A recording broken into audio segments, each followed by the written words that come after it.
Permettez. Et vous êtes du conseil régional des jeunes de Boaké. Général. Le conseil général des jeunes de Boaké. Quel est votre regard sur le processus de réconciliation actuelle? Je vous ai dit tout à l'heure que c'est une société de jeunesse, donc l'avenir appartient à la jeunesse.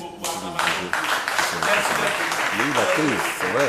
Mais aujourd'hui, l'avenir appartenant à la jeunesse, cette jeunesse a l'obligation de s'entendre, cette jeunesse a l'obligation d'aller à la réconciliation. Et nous, jeunes, nous sommes prêts à aller à la réconciliation. D'accord. Au niveau de votre structure, quelles sont les actions que vous menez dans le sens de la cohésion sociale? Bon, le conseil général le fait tous les jours. Vous allez voir le panel des jeunes qui nous représentent ici. C'est des jeunes de différentes régions. Et nous faisons des rencontres dans les différents quartiers. Là où il y a le rassemblement des jeunes, nous leur parlons toujours de cohésion. Parce qu'il est important pour nous de parler de cohésion.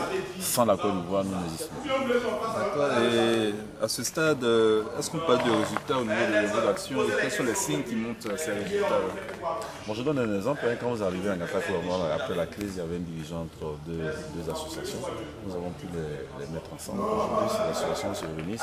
Et ce côté, ils vont à des baptêmes, ils vont à des mariages ensemble. Donc, nous avons fait plusieurs choses au niveau du département, de telle sorte que ces jeunes et ces femmes puissent véritablement se parler. Nous ne voulons pas une réconciliation de façade, mais nous voulons une réconciliation vraie et sincère. D'accord. Est-ce qu'on peut parler de difficultés à votre niveau et comment est-ce que vous arrivez à surmonter ces difficultés-là? Les difficultés sont énormes.